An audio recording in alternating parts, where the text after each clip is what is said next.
Assalamualaikum warahmatullahi wabarakatuh. Hari ini kita kembali lagi di mata kuliah e-business. Untuk minggu ini kita masuk di pertemuan 3 ya, di mana akan dibahas mengenai materi merancang sistem e-business. Apa saja yang akan kita bahas di pertemuan hari ini? Pembahasan utamanya adalah pembuatan rencana keberhasilan untuk sistem e-business. Sedangkan tujuan pembelajarannya nanti kita akan menjelaskan atau mempelajari tentang persyaratan baru pada e-bisnis, perencanaan keberhasilan e-bisnis, infrastruktur dasar e-bisnis, dan proses e-bisnis, dan juga menjelaskan kebijakan politik. Sistem dalam e-bisnis ini sangat bergantung dan dipengaruhi dengan kebutuhan dan model bisnis yang akan dilakukan. Artinya, sebelum sistem akan berbeda antara satu model bisnis dengan model bisnis lainnya. E-bisnis hanya meletakkan sebuah halaman web atau hanya web yang memungkinkan aplikasi yang telah ada. Penggunaan penggunaan teknologi dalam e-bisnis itu untuk redefine bisnis, yaitu memaksimalkan nilai pelanggan, memungkinkan bisnis dengan cara baru, terus mengubah lanskap kompetitif dan saluran distribusi, dampak pangsa pasar, memperluas jangkauan pasar, terus meningkatkan kecepatan bisnis, menyederhanakan interaksi, meningkatkan harapan pelanggan, dan juga membuat dan membunuh perusahaan. Nah, apa saja sih persyaratan-persyaratan baru pada e-bisnis? Yang pertama, persyaratan baru pada e-bisnis ini untuk lingkup bisnis bertitik pada fleksibel, responsif, cepat, berfokus pada pelanggan, inventif, inovatif, kolaboratif, self-service, dan global. Dan yang kedua, persyaratan baru pada e-bisnis yang bertitik pada sistem dimudahkan, mudah digunakan, terintegrasi, handal, kokoh, responsif, fleksibel, mudah maintainable, akurat, terukur, global, dan juga aman. Jadi ini adalah apa saja yang harus kita siapkan ya dalam mengembangkan sebuah e-bisnis. Ya, yang pertama tadi dalam lingkup bisnisnya ini berarti pengembangan sistem e-bisnisnya harus fleksibel, responsif ya. Responsif itu berarti adanya interaksi antara pengguna dengan sistem, cepat, berfokus pada pelanggan ya, karena memang tujuan utamanya untuk melayani pelanggan. Terus inventif, inovatif, kolaboratif, self-service secara global. Kalau dari segi sistemnya ya mudah untuk digunakan, terintegrasi berarti terhubung ya, handal, mampu untuk kita gunakan ya, kokoh, responsif, fleksibel, dan lain-lain. Ini adalah persyaratan-persyaratan yang harus ada di dalam e-bisnis. Kemudian perencanaan keberhasilan e-bisnis ini menggunakan metodologi overview, yaitu yang pertama ada begin ya. Tahap pertamanya begin. Begin, diagnose, develop, define, determine, design, deliver, dan discuss. Yang pertama kita lihat dari begin. Begin ini berarti mulai ya, awal. Dimulai dengan mendapatkan dukungan manajemen eksekutif dan sponsor bisnis. Karena untuk mengembangkan sebuah e-bisnis ya memang harus ada dukungan dari manajemennya, kemudian mendapatkan sponsor bisnis. Mengidentifikasi tujuan bisnis untuk menyelesaikan rencana bisnis dan inisiatif. Kita harus tahu tujuan bisnisnya apa, sehingga nantinya rencana-rencana yang dibuat itu bisa terrealisasi. Mengidentifikasi tim dari individu-individu yang akan terlibat itu siapa saja, jadi dibuat sebuah tim, di mana tim ini berisikan semua yang terlibat ya dalam pemakaian e-bisnis nantinya.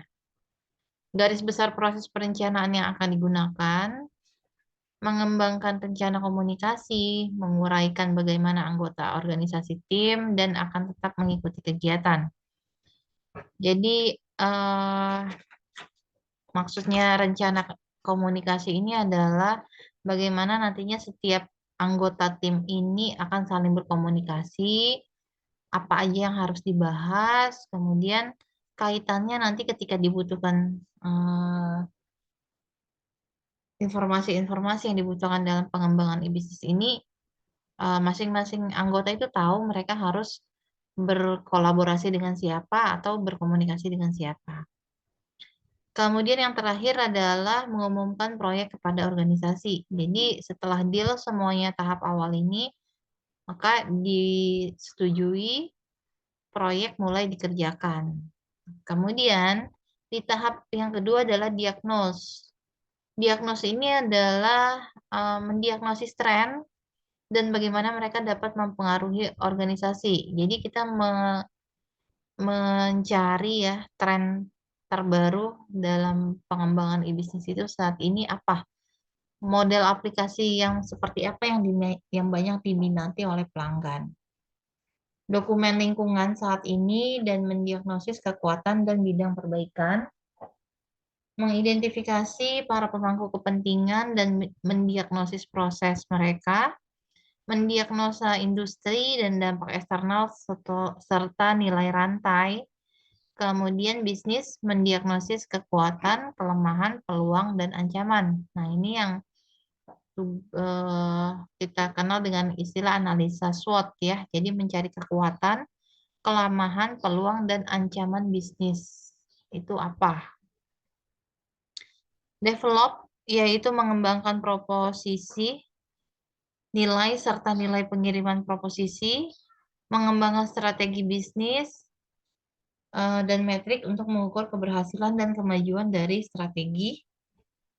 Yang keempat adalah define. Define ini menentukan peluang tertentu ya, serta kompetitif situasi, dan juga menentukan prioritas. Ada determine yang kelima, tahap kelima ini dia menentukan dampak ke arsitektur aplikasi bisnis, infrastruktur teknis, proses bisnis, sistem informasi proses, dan orang atau organisasi. Kemudian menentukan biaya analisis juga ya, biaya yang akan dibutuhkan, manfaat serta peta jalan untuk mendapatkan strategi. Mendapatkan persetujuan pada rencana bisnis untuk melanjutkan pengiriman dan dari rencana. Jadi di determine ini sudah dibuat rencananya, sudah dibuat alurnya, petanya, strategi bisnisnya, kemudian mendapatkan persetujuan dari rencana yang sudah ada atau yang sudah dibuat. Tahap desain, ini desain tampilan ya dan nuansa yang diperlukan untuk melaksanakan strategi dan nilai proposisi. Identifikasi, navigasi, dan layar desain. Jadi sudah berkaitan dengan tampilan dari aplikasi. Seperti apa nih kira-kira yang akan dikembangkan dari segi tampilannya. Desain perubahan yang dibutuhkan untuk aplikasi dan keamanan. Kalau misalnya sudah dibuat rencananya, bentuk desainnya seperti apa, nah, itu dilihat lagi ada perubahan atau tidak untuk aplikasinya ya, yang akan kita masukkan di dalam aplikasi serta keamanannya seperti apa. Deliver ini menyampaikan strategi dan desain dengan mengembangkan pengujian, pelatihan, dan pelaksanaan. Mempromosikan dan memasang e-bisnis situs dan fungsionalitas.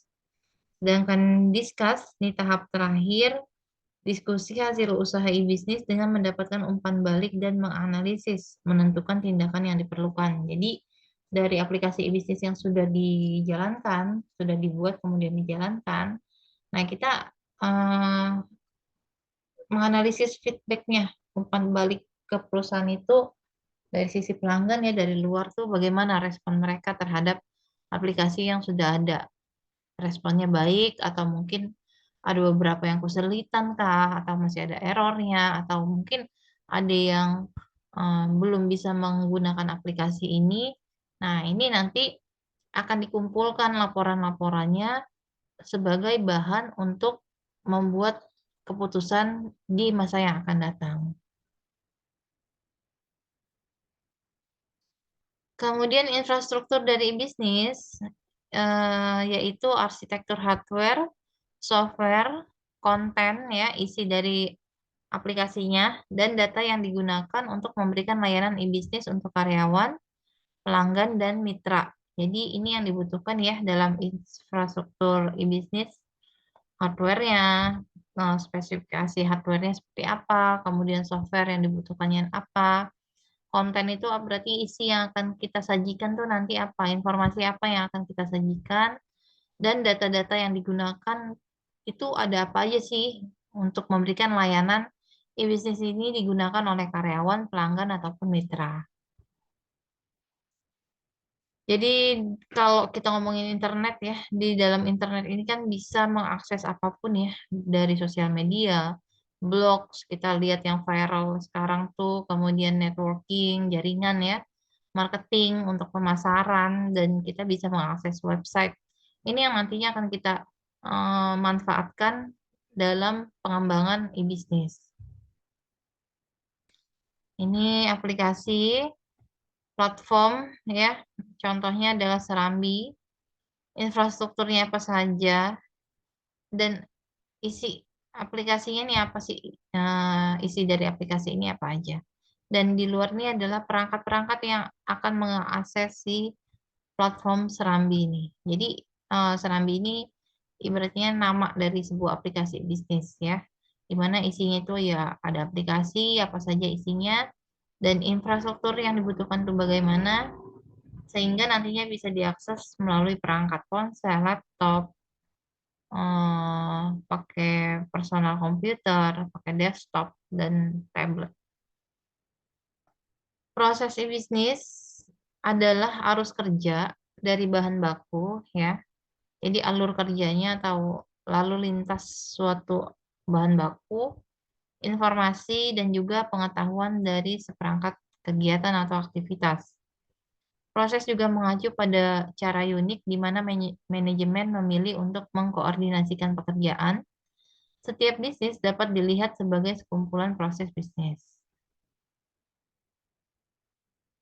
Ini sistem informasi manajemen berfungsi untuk mengotomatisasikan banyak tahap pada proses bisnis yang sebelumnya mungkin dilakukan secara manual. Jadi merubah ke sistem yang otomatis ya. Dari yang tadinya manual dirubah menjadi sistemnya secara otomatis. Seperti pengecekan kredit klien, perolehan tagihan, atau mengatur pesanan pengiriman barang. Jadi contohnya kayak misalnya ketika kita melakukan sebuah transaksi, setelah selesai transaksinya dilakukan, kita akan mendapatkan, biasanya pelanggan kan mendapatkan email otomatis ya mengenai bill ya atau tagihan pembayaran untuk jasa atau produk yang dia beli atau dia gunakan. Nah, itu salah satu contohnya seperti itu. Jadi, eh, ini kita harus memikirkan dari sisi sistem informasi manajemennya yang akan dilakukan dalam e-bisnis ini kira-kira bisa apa. Sistem dalam e-bisnis, SIM dalam e-bisnis, SIM dan teknologi informasi akan dapat melakukan lebih banyak lagi dalam proses bisnis. Teknologi ini akan dapat benar-benar mengubah arus informasi. Kemudian menggantikan langkah berurutan dengan tugas yang dapat dilakukan secara bersamaan, secara paralel, dan menghilangkan penundaan pada pembuatan keputusan dengan teknologi online pastinya. Mengambil langkah berurutan dengan tugas ya yang dapat dilakukan secara bersamaan. Kemudian menghasilkan sebuah teknologi online ya sehingga prosesnya itu tidak ada penundaan. Dalam e-bisnis ada beberapa regulasi yang mengatur ya jalannya e-bisnis supaya bisa sesuai dengan hukum dan aturan-aturan yang berlaku pada suatu negara.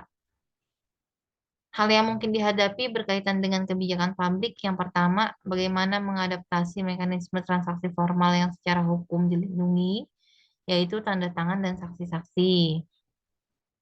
Kemudian bagaimana merepresentasikan dokumen-dokumen legal di dalam internet yang pada dasarnya merupakan file-file komputer yang mudah digandakan dan disebarluaskan tanpa seizin yang memiliki. Jadi ini yang pertama tadi ya, dari sisi tanda tangan. Biasanya kan sekarang kalau sudah kalau transaksi formal itu kan ada tanda tangan ya, biasanya ada stempel. Nah, ini harus dipikirkan bagaimana nih kebijakan apa yang bisa kita gunakan untuk meyakinkan bahwa transaksi ini memang sudah dilindungi secara hukum. Kemudian dokumen-dokumen yang biasanya kita cetak ya, itu kan dokumen legal. Tapi kan kalau sudah masuk ke internet ini kan udah tidak berupa cetakan lagi, tapi berupa file ya. File-file komputer yang sebenarnya itu kan mudah saja untuk digandakan, disebarluaskan ya, tanpa seizin yang punya. Nah, ini apa, undang-undang apa yang bisa melindungi dokumen-dokumen yang kita punya ini? Bagaimana memastikan bahwa yang bersangkutan adalah benar-benar orang yang di atas namakan dalam dokumen-dokumen legal terkait atau ada autentifikasi. Nah, bentuk autentifikasi dalam aplikasi e-bisnis itu bagaimana? Nah, ini harus kita pikirkan ya supaya segala proses bisnis kita yang sudah kita buat ke dalam sebuah sistem yang sudah terkomputerisasi itu tetap berada di bawah perlindungan hukum. Tanggal dan waktu yang mungkin berbeda nih antara negara dan lain sebagainya. Kemudian aspek legalitas, perangkat hukum yang jelas. Di sini kita punya legalitas dan dokumen perusahaan. Itu udah biasanya kalau perusahaan yang sudah terdaftar, dia udah pasti punya ya legalitas dan dokumen-dokumen perusahaan. Haki, Haki ini biasa bisa kita daftarkan ya untuk hak kekayaan dan intelektual. Itu aplikasi yang udah dikembangkan, kita buat Haki supaya tidak ada nantinya orang lain atau orang di luar dari tim yang sudah dibangun ini mengklaim bahwa aplikasi kita itu punya mereka atau mungkin dianggap kita menjiplak punya yang lain gitu kan. Jadi kita daftarkan Haki serta pajak. Pajak ini kan yang menandakan bahwa memang badan hukum atau perusahaan kita ini berada di eh, naungan hukum secara legal. Kemudian transparansi dalam pelayanan, peraturan, dan persyaratan perlindungan konsumen. Nah, ini juga biasanya di setiap aplikasi itu ketika awal digunakan biasanya kita akan ada syarat dan ketentuan, kemudian ada persetujuan dari pelanggan ya atau pengguna. Ketika dia menyetujui di checklist, baru nanti dia bisa menggunakan aplikasi tersebut. Nah, ini juga ada. Eh, Kemudian pertukaran dan pemrosesan data bisnis secara elektronik. Keamanan pertukaran data kayak tanda tangan secara digital, kemudian kekuatan pembuktian data elektronik dan penyelesaian sengketa. Hal yang mempengaruhi kebijakan publik itu ada aspek hukum bisnis konvensional belum sepenuhnya dapat mengatasi permasalahan hukum dalam e-bisnis dan perlu adanya aturan baru. Perlu perlunya aturan khusus yang mengatur pengguna internet yang tanpa batas terkait jurisdiksi. Ini bisa dari segi perbedaan wilayah ya atau regional atau geografis. Kemudian tingkat kejahatan internet semakin meningkat dan bervariasi yang biasa disebut dengan cybercrime.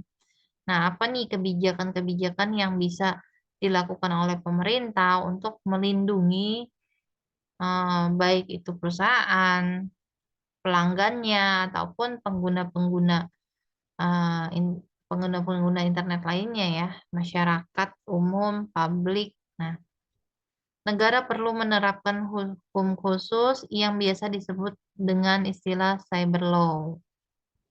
Hal inilah melahirkan Undang-Undang Nomor 11 Tahun 2008 tentang Informasi dan Transaksi Elektronik dengan harapan dapat dijalankan dengan maksimal dan tepat guna.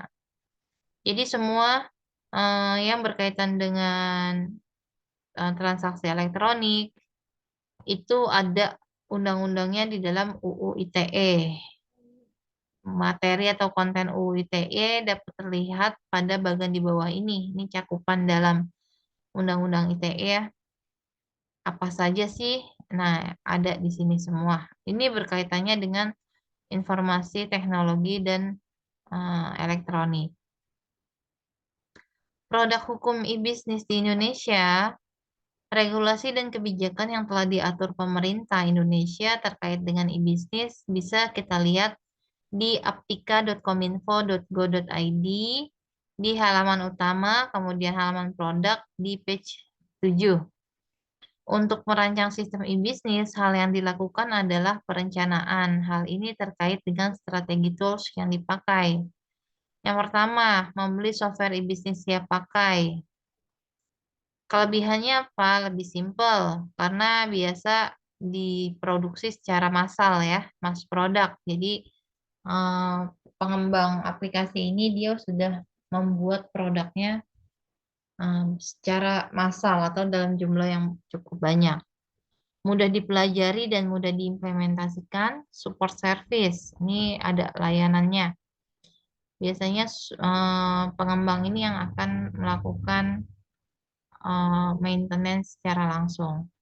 Kelemahannya adalah susah dimodifikasi karena yang dibuat dalam jumlah banyak, otomatis aplikasi yang dibuat ya kebutuhan-kebutuhan secara umum aja. Kalau kita punya kebijakan sendiri dalam perusahaan, mau kita terapkan dalam e-bisnis, kalau beli yang sudah jadi ini ya sulit untuk dimodifikasi kembali. Tingkat integritas dengan software lain juga rendah. Kemudian membuat sendiri dengan divisi IT-nya. Fleksibilitas tinggi karena lebih fleksibel, kita bisa menyesuaikan dengan kebutuhan perusahaan, aturan-aturan dan kebijakan di perusahaan. Kemudian menyesuaikan juga dengan masalah yang ada di perusahaan. Mudah untuk dimodifikasi, dapat dibangun sesuai kebutuhan dan perusahaan, memperkecil pesaing untuk memiliki software yang serupa. Karena kita bikin di mana yang ngebuat ini ya divisi IT dari perusahaan itu sendiri. Kekurangannya adalah biayanya besar. Ini bisa karena harus menyediakan perangkat, harus menyediakan server yang cukup besar ya. Terus harus memiliki SDM dan divisi yang mumpuni. Jadi divisi IT-nya benar-benar harus orang yang memang bekerja di bidang pengembangan software. Kemudian menyita waktu, bila ada perubahan bisnis, softwarenya harus dirombak. Biasanya divisi IT hanya sebagai support. Jadi kalau divisi IT di perusahaan itu kan biasanya hanya berkaitan dengan perangkat keras saja ya, kayak technical support berkaitan dengan jaringan, software, instalasi ya, instalasi software.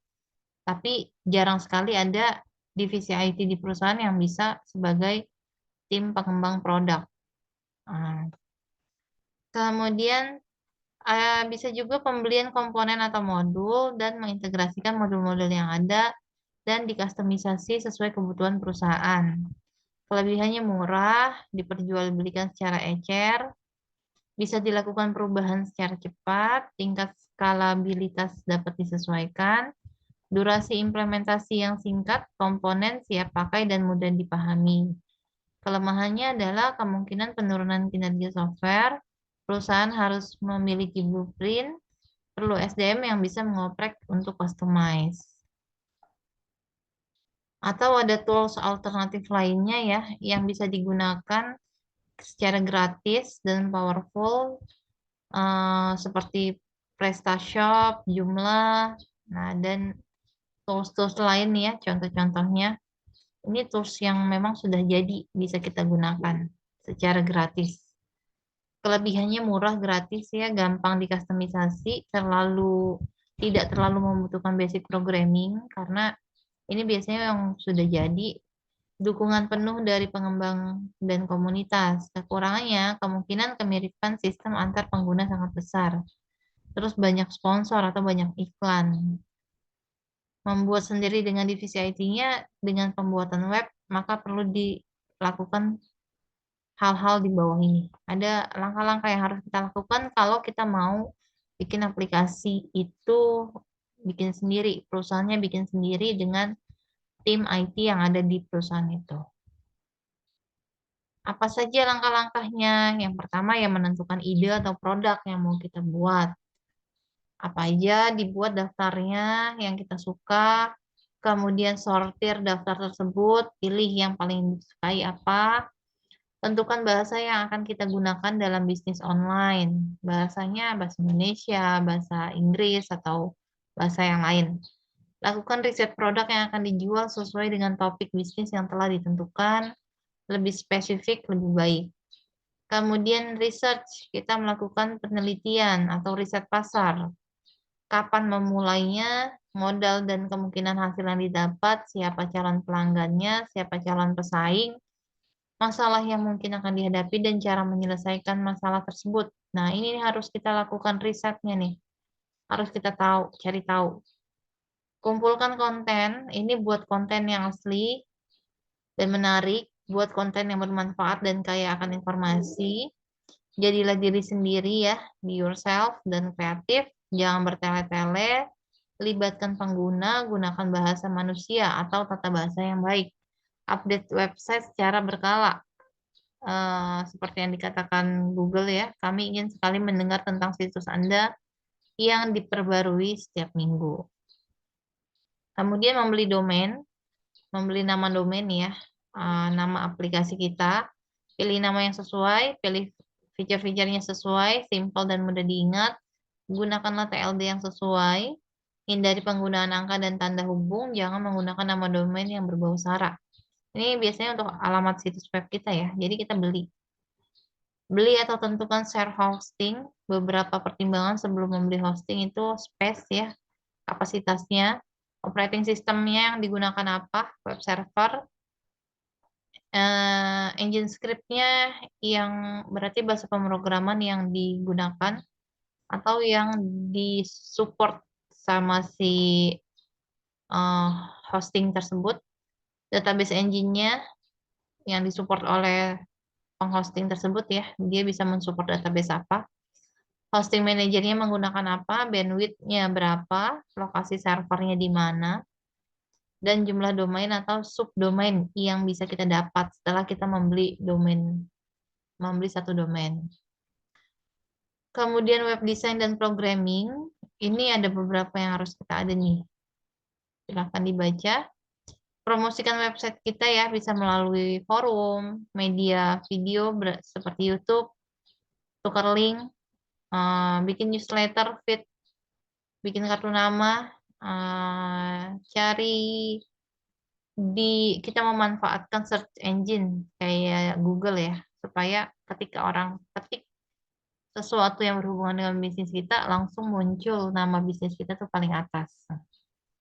Memanfaatkan situs di jaring sosial. Ini sekarang banyak YouTube, Instagram, TikTok, Facebook. Ini bisa kita gunakan untuk mempromosikan website yang kita punya. Kemudian membuat backlink.